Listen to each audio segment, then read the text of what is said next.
નમસ્કાર દર્શક મિત્રો, એસડી ન્યૂઝ ગુજરાતી ચેનલ પર આપનું સ્વાગત છે અને હું આપની સાથે વૈશાલી પોબારુ કરીશું નજર આજના સમાચાર પર। અંકલેશ્વરથી અંકલેશ્વર તાલુકાના ઊંટિયાદરા ગામની શિલાલેખ સોસાયટીના એક મકાનમાંથી ભરૂચ એલસીબી પોલીસે 3 લાખ ઉપરાંતના વિદેશી દારૂના જથ્થા સાથે મૂળ કોસંબા અને હાલ શિલાલેખ સોસાયટીમાં રહેતા એક ઇસમની ધરપકડ કરી હતી અને વિદેશી દારૂ લેનાર 10 ઇસમોને વોન્ટેડ જાહેર કરી સ્થળ ઉપરથી વિદેશી દારૂ અને મોબાઈલ મળીને કુલ રૂપિયા 4,06,000નો મુદ્દામાલ કબજે કરી વધુ તપાસ શરૂ કરી છે।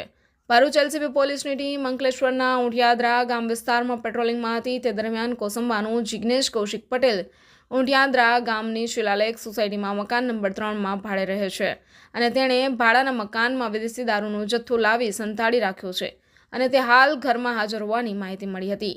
જે માહિતીના આધારે એલસીબી પોલીસની ટીમે શિલાલેખ સોસાયટીમાં રેડ કરતા ઘરમાંથી વિદેશી દારૂનો મોટો જથ્થો મળી આવ્યો હતો। એલસીબી પોલીસે જિગ્નેશ પટેલની ધરપકડ કરી રૂપિયા 3 લાખ ઉપરાંતનો વિદેશી દારૂનો જથ્થો, એક મોબાઈલ અને રોકડા રૂપિયા 55,000 મળીને કુલ રૂપિયા 4,06,000 ઉપરાંતનો મુદ્દામાલ કબજે કરી જિગ્નેશ માટેલની સઘન પૂછપરછ કરતા વિદેશી દારૂનો જથ્થો દમણનો રાકેશ નામનો ઇસમ આપી ગયો હતો અને હાંસોડ તાલુકાના પર્વત ગામના સૌરભ ચંબુસરનો પ્રેમ, ભરૂચના ઝાનોડથી શશી, અંકલેશ્વરના માટીએળનો ચિંતન વસાવા, હાંસોટનો રજાક અને કોસંબાનો ગફૂર તેમજ જંબુસરનો કિરણ તથા મુરલી ચૌધરી અને કોસંબાના મહેશ નામના ઇસમોને વેચાણ આપવાનો હતો।